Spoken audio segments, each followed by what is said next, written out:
અમીરગઢના બાલુંદ્રા ગામના વૃદ્ધ ઉપર રીંછે હુમલો કરતા સમગ્ર પંથકમાં રહેતા લોકો ભયભીત થયા।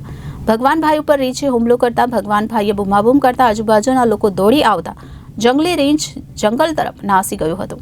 ભગવાનભાઈને માથાના ભાગે ઇજાઓ પહોંચતા તાત્કાલિક 108ને જાણ કરી સારવાર માટે દવાખાને ખસેડવામાં આવ્યા હતા। ત્યારે રીંછે હુમલો કરતા સમગ્ર પંથકમાં રહેતા લોકો ભયભીત થયા હતા। ત્યારે લોકોમાં માંગ ઉઠવા પામી છે કે અવારનવાર જંગલી પ્રાણીઓ રહેણાંક વિસ્તારમાં આવી લોકો પર હુમલા કરી રહ્યા છે। ત્યારે જંગલી પ્રાણીઓ રહેણાંક વિસ્તારમાં ન આવે તે માટે વન વિભાગ દ્વારા કોઈ નક્કર પગલાં ભરવામાં આવે તેવી લોક માંગ ઉઠવા પામી છે। અમીરગઢ તાલુકાના બાલુંદ્રા ગામના રબારી ભગવાનભાઈ બાલુંદ્રા ગામ નજીક આવેલ ખેતરમાં ખેતી અને પશુપાલનના વ્યવસાય સાથે પોતાના પરિવાર સાથે ગુજરાન ચલાવીને રહે છે। તેમજ અગાઉ પણ અકસ્માતના કારણે રબારી ભગવાનભાઈ એક હાથ ગુમાવી બેઠા હતા અને એક હાથે ભગવાનભાઈ પોતાના પશુઓ ચરાવી પોતાના પરિવાર સાથે ગુજરાન ચલાવી રહે છે। ત્યારે વહેલી સવારે ભગવાનભાઈ રબારી પોતાના રહેણાંક ઘર પાસે આવેલ ખેતરમાં કુદરતી હાજતે ગયા હતા।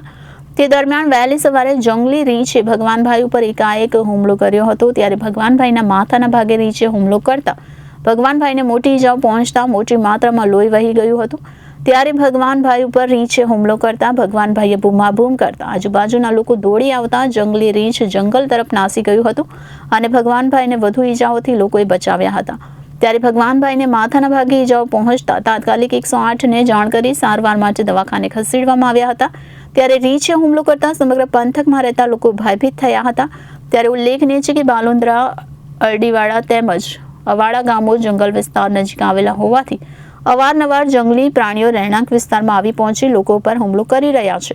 ત્યારે લોકોમાં માંગ ઉઠવા પામી છે કે અવારનવાર જંગલી પ્રાણીઓ રહેણાંક વિસ્તારમાં આવી લોકો પર હુમલો કરી રહ્યા છે। ત્યારે જંગલી પ્રાણીઓ રહેણાંક વિસ્તારમાં ન આવે તે માટે વન વિભાગ દ્વારા કોઈ નક્કર પગલાં ભરવામાં આવે તેવી લોક માંગ ઉઠવા પામી છે। ગઈકાલે ભગવાનભાઈ અસલાજી રબારી ઉપર રીંછે જંગલ વિસ્તારમાંથી આવીને એમના ખેતરમાં હુમલો કર્યો।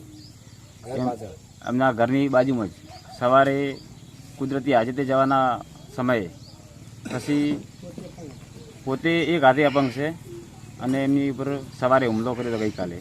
આ અમારા લોકોને એવી જંગલ વિભાગને વિનંતી છે કે જંગલ વિભાગમાંથી અવારનવાર પ્રાણીઓ ખેતરોમાં આવે જ છે, એટલે એમના માટે ખેડૂતોની સુરક્ષા માટે કંઈક વ્યવસ્થા કરે અને આ લોકો ઉપર જે હુમલા અવારનવાર થઈ રહ્યા છે, આજે એક નથી અનેક હુમલાઓ થઈ રહ્યા છે બાલુંદ્રા ગામની અંદર દેવની વિભાગમાં, તો એમના માટે જંગલ વિભાગ કંઈક વ્યવસ્થા કરે અને લોકોની સુરક્ષા માટે કંઈક પગલાં ભરે એવી અમારા ગામ લોકોની વિનંતી છે। બોલો।